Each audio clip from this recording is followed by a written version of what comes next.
Welcome everybody to this tech tip, effectively selecting physical properties in Xchanger Suite.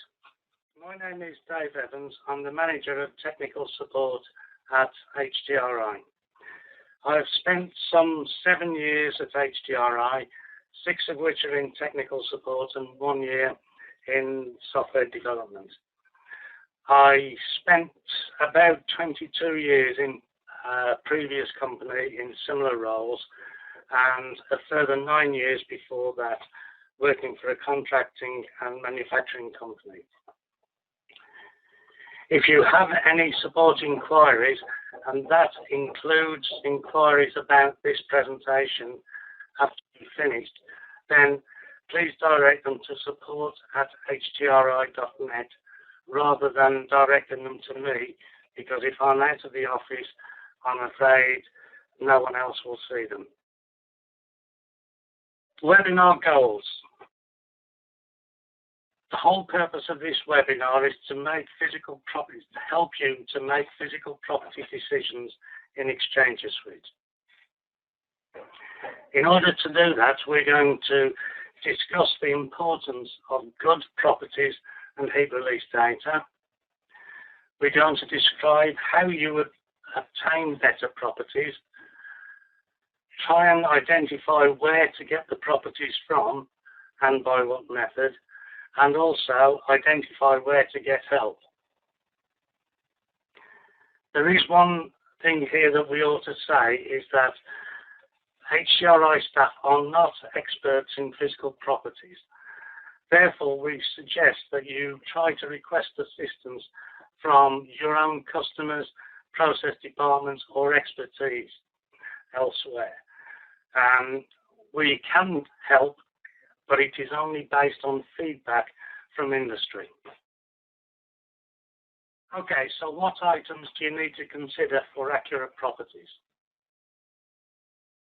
Well, you need to look at the range of temperatures over which, and pressures over which you provide the physical properties. You need to look at the temperature difference. So this is the temperature difference between the two streams that I'm talking about. You need to look at how you're going to specify the properties. There are 2 main ways of specifying properties in Xchanger Suite. One is providing grid data, and the other one is providing runtime properties from the composition. We're going to look at physical property packages, and by that I mean packages like VMG Thermo, HYSYS, Unison Design, RefProp, etc. We're also going to look at physical property models, and here I'm talking about the methods within those packages, like Advanced Payne Robinson, 12 Redlich Kwong, SRK, etc. And we're also going to look at some problem areas, for instance, difficult processes to model, and try to give you some advice on what to do. We can't solve all of them, certainly, but hopefully we'll give you an idea of where to go for to get some help. Property range. This is the range of temperatures and pressures over which properties are required, and it includes the whole temperature range in the heat exchanger. So, for instance, liquid properties are required wherever liquid is present, which is at and below the dew point. Vapor properties are required wherever vapor is present, i.e. at and above the bubble point. Note here that at the dew and bubble point, it is assumed that both properties exist, so both sets of properties need to be supplied. The heat release data needs to be supplied over the whole range of interest, from the inlet temperature to the outlet temperature.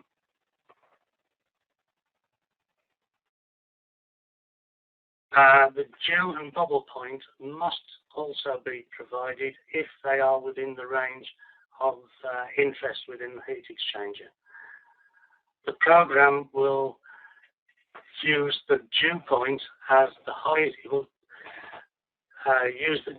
assume the dew point is the highest, is the lowest temperature at which the vapor fraction is 1, and the bubble point will be the highest temperature at which the vapor fraction is 0. If one pressure level is two-phase, then all pressure levels must be two-phase. We advise people to put in multiple isobaric pressure levels. So, for instance, one at the inlet, one at the estimated outlet, and one about halfway in between. Now, because if one of them is two-phase, all of them must be two-phase. This means you may need to extend the temperature range at some of the pressure levels if necessary. This is absolutely fine because the temperature range for each pressure level is independent. Occasionally we find problems where people only have a set of temperatures and pressures so that the pressure varies with each temperature. So there is one curve and you have a set of temperature, pressure and enthalpy and quality data. This is not ideal because it presupposes that the pressure drop is a certain amount for a certain heat load, which may of course not be the case. It is usually not a problem unless the pressure level is, that the actual operating pressure is low compared to the pressure change. Certainly be wary of using this type of heat release curve. Property range. Okay, so you've supplied your temperatures, so what do we do with them? Well, if we have to interpolate, we use a quadratic fit. If we have to extrapolate temperatures, we will do, but we advise you not to rely on extrapolation. What we do is take the last 2 points of the curve that you supply and we linearly extrapolate that because there is nothing else that we can do. One of the problems is that properties are required at wall temperatures. If you think about the equations for heat transfer, they have the viscosity at the wall divided by the viscosity at the bulk temperatures in the equations. So therefore, we require viscosities at wall temperatures as well as in the bulk. This may or may not be a problem. Also, if you're using simulation, of course, the outlet temperature may be very different from the specified property range. In order to avoid extrapolation, the only way of being sure that you will not extrapolate is to provide properties of both streams from the hot inlet temperature to the cold inlet temperature. That avoids any possible extrapolation problems. For pressure, we use linear interpolation and extrapolation in the same way. Okay, so just to show this, here we've got a hot stream going in at T hot in and coming out at T hot out. Cold stream going in at T cold in and coming out at T cold out. T cold out. Here we've got the wall temperature. As you can see, the wall temperature is above the cold temperature outlet for about half the length the way this is drawn.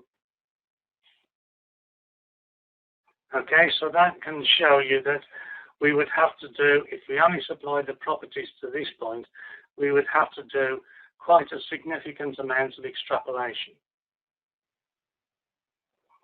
Okay, so I'll reiterate, the only way to ensure that you avoid extrapolation is to supply properties for both sides from the hot inlet temperature to the cold inlet temperature.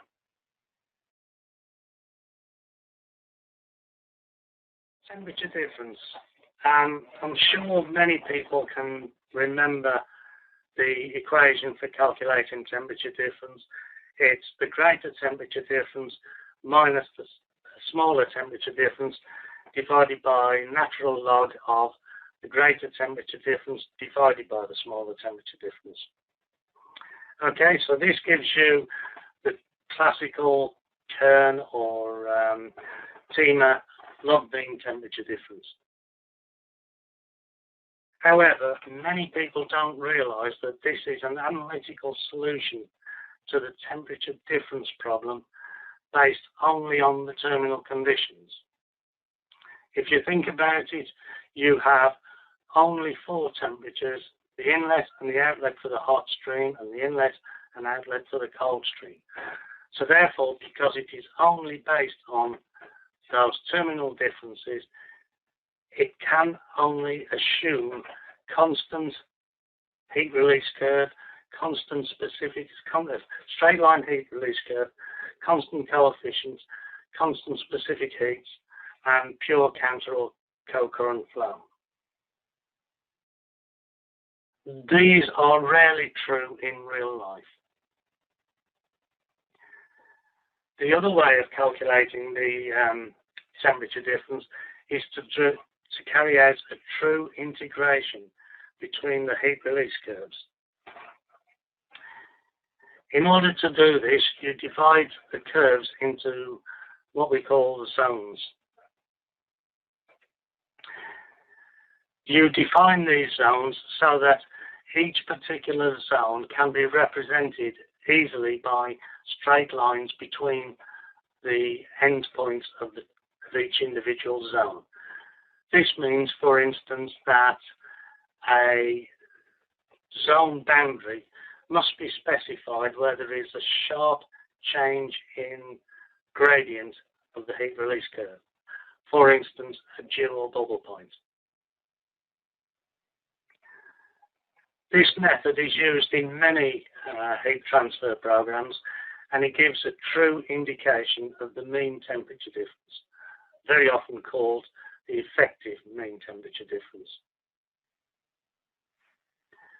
Because you can supply this curve for multiple tube passes, and shell passes for that matter, the program itself can account for multiple tube passes, which makes the TEMA FT correction factor unnecessary, or the log mean temperature difference FT correction factor unnecessary.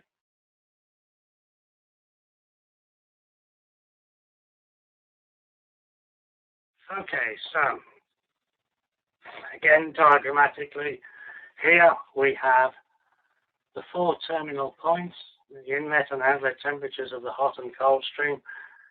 If we base this on a linear assumption, then the effective mean temperature difference equals the log mean temperature difference. The effective mean temperature difference is actually the integration between these 2 curves, and it's coloured grey.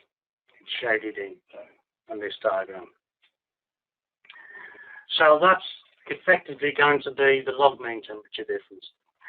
What happens if this heat release curve, for instance the cold one, is not straight? So here we have the true profile. So this means the temperature difference in this region is less than it would be based on a straight temperature difference, straight heat release curve. Therefore, in this case, the effective mean temperature difference would be less than the log mean temperature difference. Now, what if this curve wasn't straight? Here, we've got an extra bit, which is larger than the temperature difference from straight line. So in this particular case, the effective temperature difference is larger than may be suggested by the log mean temperature difference. In practice, of course, what happens is both of these curves are non-linear, and what you want, again, is the shaded area between the two curves. But it may mean that the effective mean temperature difference is actually greater than the log mean temperature difference. One of the common questions we get in support is that people think the ratio of effective mean temperature difference to log mean temperature difference is the FT correction factor. And we quite often get questions like, how can the FT correction factor be greater than 1? Hopefully, this slide has explained what the position is and what the relationship is between effective mean temperature difference and log mean temperature difference. Okay, property specification methods. How do you actually specify properties and get the data into Xchanger Suite? There are two basic methods, grid data and component data, and there is a combination of the two. So we start with grid data. This is when you specify the properties directly, either yourself or from a data bank. In Xchanger Suite, we call this user-specified grid. There are two ways of doing this. One is to use the property generator, which effectively you specify the range of temperatures and pressures, the composition of the fluid, etc. And it will then go away and calculate an array of physical properties which you can load into the grid simply by pressing a button. The other way is what we call user-specified, which may mean that you are specifying the properties yourself, you're literally typing them in, or could mean that you are copying them from an external source that isn't linked to Xchanger Suite. For instance, this might be an Excel spreadsheet, and you can simply cut and paste the data from Excel to Xchanger Suite. You can even right-click and use paste / transpose if that's what you want to do. So you can transpose them from a set of vertical points to a set of horizontal points. The properties that you require are, for the liquid, the density, specific heat, viscosity, thermal conductivity, and, if it's two-phase, surface tension. For a vapor, you require the density, specific heat, viscosity, and thermal conductivity. For two-phase properties, you require the specific enthalpy or heat load and the vapor fraction.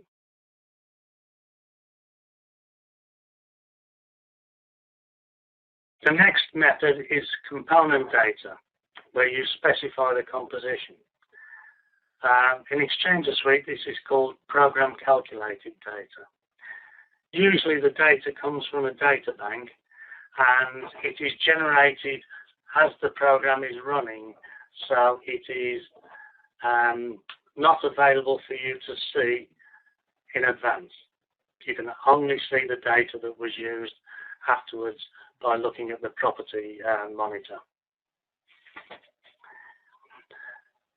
This tends to be slower than grid data, and with grid data, because you can see the properties, you can actually edit them if you wish to, so that you can, for instance, change viscosities if you believe the viscosities are incorrect. The combination means that you use component data, but you can specify data in the grid as well. And what that means is the data that you specify in the grid will be used to override the data that the program has calculated. So, for instance, if you have a component which is very similar to a component which is in the data bank, but the one you want isn't, then you can use the one that's similar and override any properties that you need to.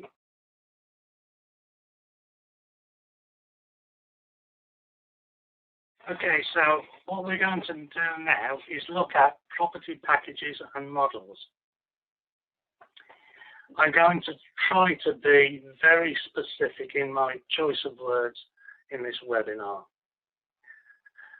A package is a data bank or a program that contains or calculates properties of individual components, and it may also carry out flash and mixing calculations. Examples of this are VMG Thermo, HYSYS, RefProp, etc. A model is the calculation method for calculating flashes and or mixing individual components, such as Peng-Robinson, 12-Redlich-Kwong, NRTL, etc. So a package is the program or the data bank. The model is the method of carrying out flash and or mixing calculations. Externally and even within HDRI in support, people will very often use the word package for either of the other two concepts. So there is no real distinction between them, but for the purposes of this webinar, I'm going to try to be very specific. Okay, property packages. Xchanger Suite supports generation of physical properties via a number of property packages. VMG Thermo, which is the built-in property package. HYSYS, which is from AspenTech. PetroSim, PPDS, Promax, which is from Bryan Research and Engineering, Pro2, RefProp, Unison Design. Okay, they are the main ones which you can access directly from Xchanger Suite. There are some others. DIPA is Design Institute for Physical Properties, and this is hot off the press. We only found this out yesterday.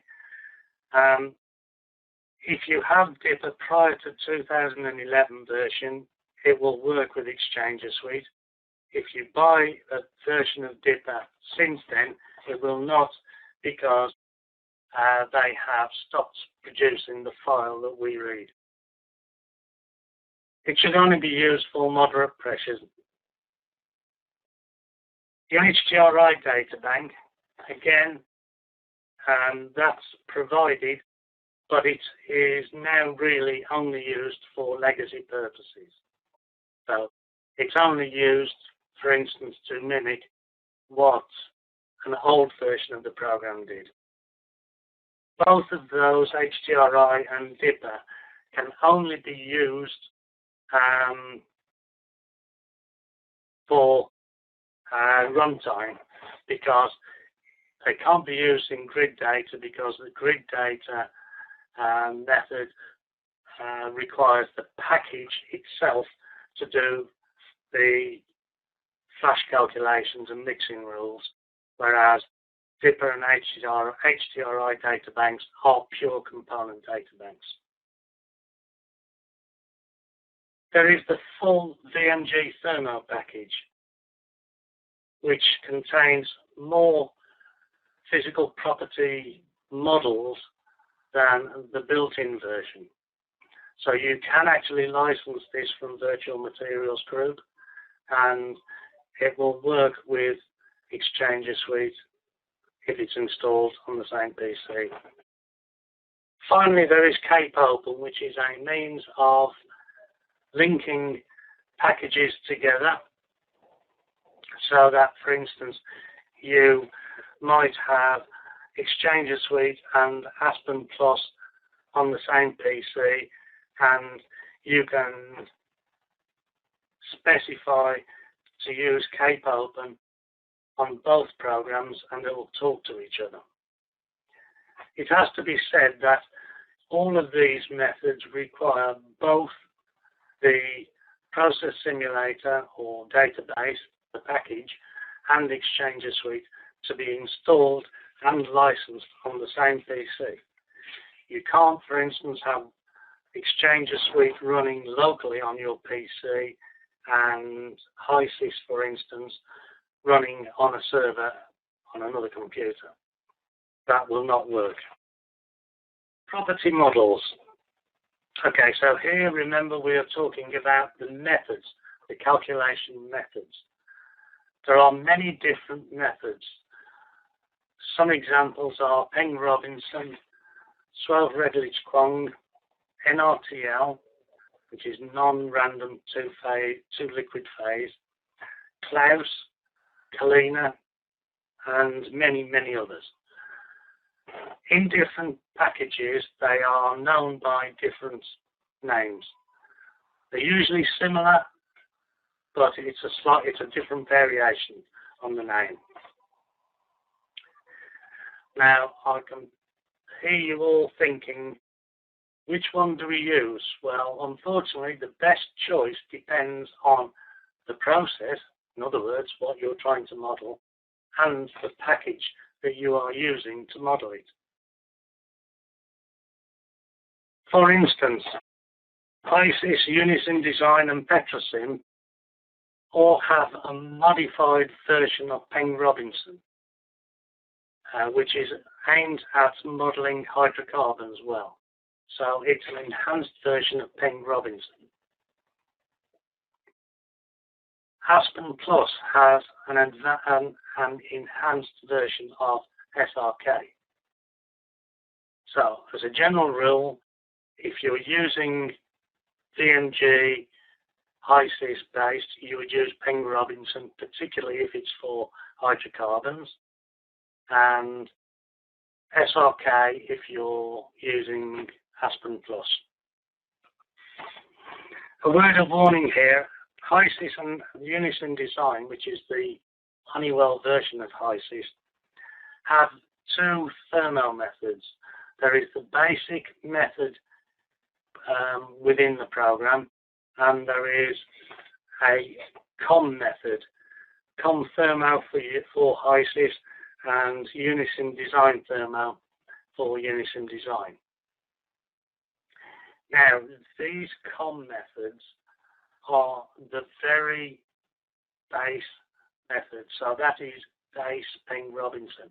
It is not enhanced in any way. The idea is that the user should know what he's doing, and if he's modeling a particularly difficult to model component, he should know what he needs to do to get the right answer. A typical problem with this is MEG or TEG, etc. If you don't know what you're doing with these COM thermo and Unison thermo packages, you will probably get the wrong liquid density.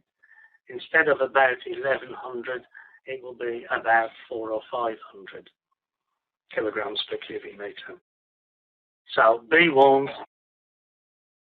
Okay, the recommended models for various packages. Peng-Robinson is the default for VMG, HiSys, Unison Design. When I say default, I mean use that one unless you have good reason to believe you should be using something else. SRK should be used with Aspen Plus and Aspen Properties. NRTL should be used if you have two liquid phases, for instance, hydrocarbon and water. APRNG in VMG is, we believe, quite good for water ethylene glycol mixtures. However, because we used water and ethylene glycol mixtures in some of our research, we have validated properties for 3 concentrations of ethylene glycol water in HTRI databank. So you can use those. Peng-Robinson is not very good for modelling water in VMG. Steam 95 and Steam 97 are much better, they're much more accurate, but they tend to be much longer runtime. So they run more slowly. Steam 97 is not quite as accurate as Steam 95, but it is significantly quicker. Most of the other packages have various steam models, which are very good for pure water. In any effect, these will reproduce what you get from steam tables. Again, most packages have an amine model for modelling amines. VMG has a close model for sulfur processing. It also has a Kalina model for ammonia water mixtures. These final 3 items in red are not available in VMG Thermo as supplied by HTRI. But in a later slide, I'll cover how to update your VMG Thermo if you need to use these additional models.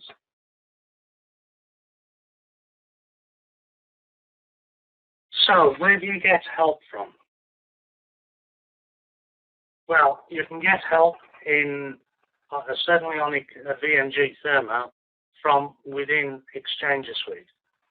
So you select Help, Xchanger Suite Topics, and then click the search button and search for the word Models. Then select Property Generation Packages. Then select Model Selection in VMG Thermo. This will provide a list of suggested models for a number of processes. So this is probably your first port of call to try and find out what particular model you should use. It is only, strictly speaking, relevant for VMG Thermo, but even for other packages it will give you an idea of what to do. If you follow the same sequence in getting help, but at the end you select phase models in VMG Thermo, then you'll get a list of all the available models in VMG Thermo in the full package, and it will also tell you whether they are available in Xchanger Suite. So again, we'll see in a short while how to obtain access to the full VMG databank. Okay, problem areas. Now what we're going to do here is talk about a number of areas where there are problems. It is certainly not complete, and we are not going to be able to solve all your problems, but hopefully we will give you an idea of how to go about resolving the problems. Very often you have partially specified data. So for instance, you might have a TEMA data sheet which has got density of the liquid and vapor phases, things like that. Now, one of the things that you should always do whenever you use a physical property data bank, so whether you use the component data or you use grid data is you should always check the properties and make sure they are consistent with any that have been specified. This is particularly true of dew and bubble points.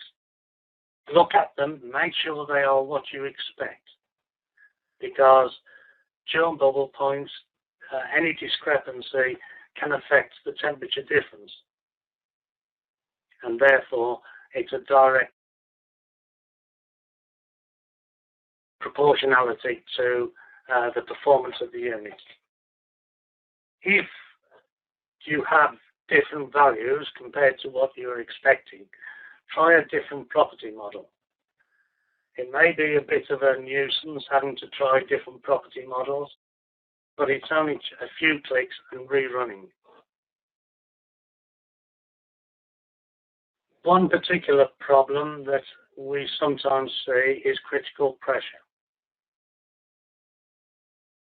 HTRI requires the true critical pressure for boiling cases. So in boiling cases, we use what we call the reduced pressure, which is the pressure divided by the critical pressure. ISIS, Unisim Design and SpectroSim actually return the pseudo-critical pressure for mixtures. There's no problem for a pure component, the two are equal. The pseudo-critical pressure is the molar average critical pressure of all the constituent components. So that is easy to calculate, and that is what the program returns. The true critical pressure is a much more complex calculation, far too complex for this presentation, and is computationally very expensive. However, all of the process simulators that I referred to have a utility called critical properties, which will return the true and pseudo critical temperature and pressure so that you can compare them, and it may mean that you have to manually enter the critical pressure. Another word of warning is that the pseudo-critical pressure can be half the value of the true critical pressure. So this may or may not make a difference to your results. What I tend to do is, if I'm unsure whether I have the true or the pseudo-critical pressure, I put in, for instance, double the value that's been specified to see if it makes any difference to the results. If it doesn't, then we haven't got to worry about it. If it does, then it means you at least know you've got to look harder to try and find out what the actual true critical pressure is. Is the one specified the pseudo-critical pressure, or is it the true critical pressure? At least you know whether you've got a problem.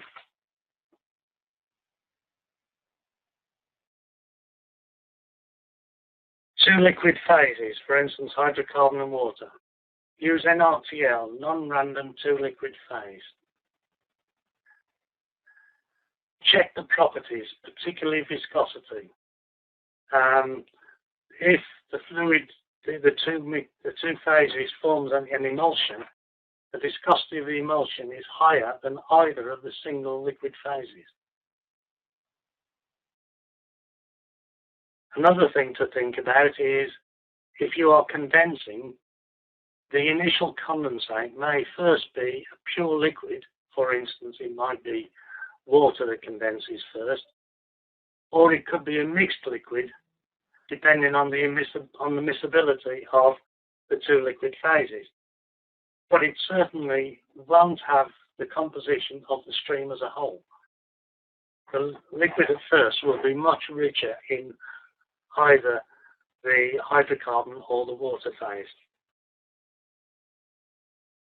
Xchanger suite can calculate the mixed properties on a mass fraction average, or it can use the method in the package.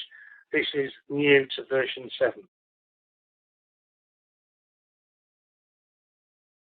Glycols.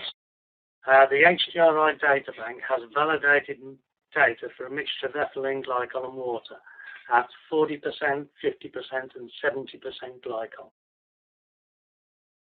We know this data is correct, and these appear to be individual components within the data bank.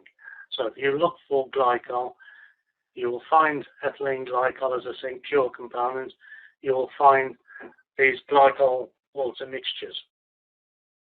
Use the glycol water mixtures. Do not rely on specifying two components, ethylene glycol as one and water as the other, and then specifying the composition.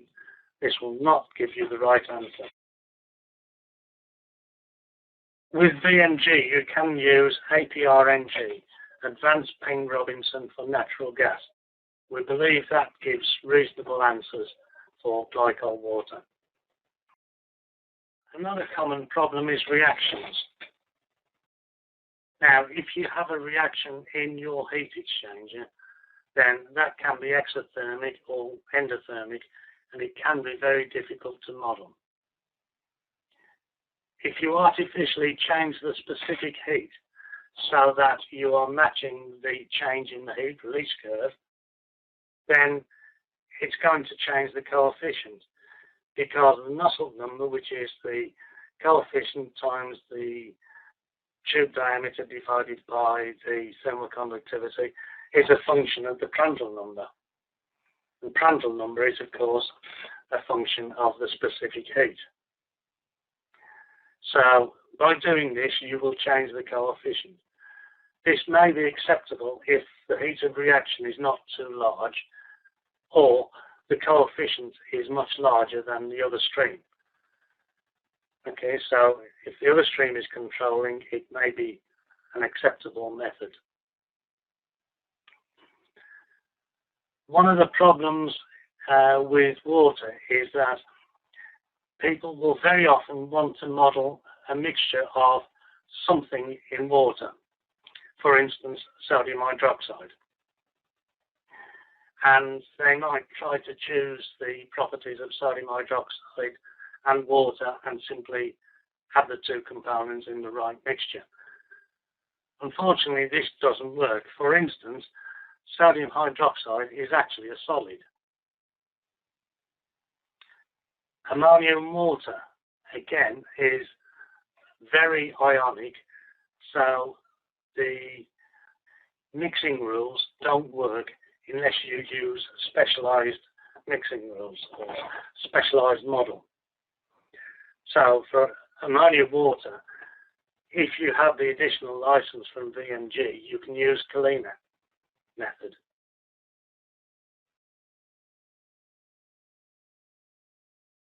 Amines, again, a special model is required, for instance, VMG amine, but this is true of all the other packages. As far as I'm aware, almost all of the process simulators have amine packages, but you have to buy them extra. Again, it's because amines themselves are polar compounds and therefore don't follow normal mixing rules. Sulfur is a special problem because the various allotropes of sulfur have very, very different viscosities, and you need very careful consideration. So you need a special model. In VMG, it's called the Klaus. Okay, we're getting towards the end now. VMG Thermo, I've said a number of times that the basic package is installed with Xchanger Suite. It contains, as far as I'm aware, the full number of components, but it's got a reduced number of models. You can get the full package from Virtual Materials at www.virtualmaterials.com. And if you purchase this package or lease this package, you will get additional models. You can install it on the same computer as Xchanger Suite, and if you use the Setup Package button and point to the location of the new file called seapkg.dll, once you've done that, anytime you use VNG Thermo in Xchanger Suite, it will use the full version of the package. HDRI cannot either help you get this or provide support for it.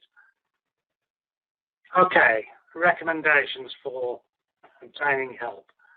First of all, contact your customer or the plant operator. They probably have a good idea of what's happening and what the property should be. Secondly, contact your process department. They should have a good idea.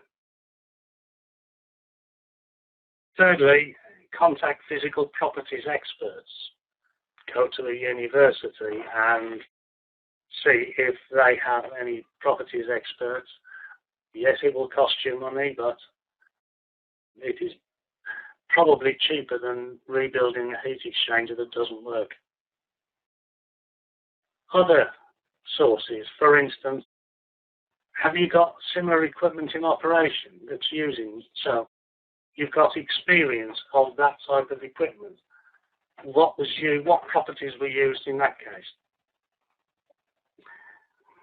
If you still require help after you've been through those, then follow the recommendations in this presentation. HDRI staff are not experts in physical properties, so we may well not be able to help. But if we can, we will do. But please don't complain if we say we can't help you, because it's simply because we do not know. Okay, lessons learned, the last slide. Well, what have you learned? Well, we've discussed how to determine the property range and temperature difference. We've identified where to obtain properties from and what models to use for some different processes and where to get help. We've described where problem areas occur and what models to use. We've discussed how to get the full VNG Thermo data bank, and of course, we've identified some sources of help.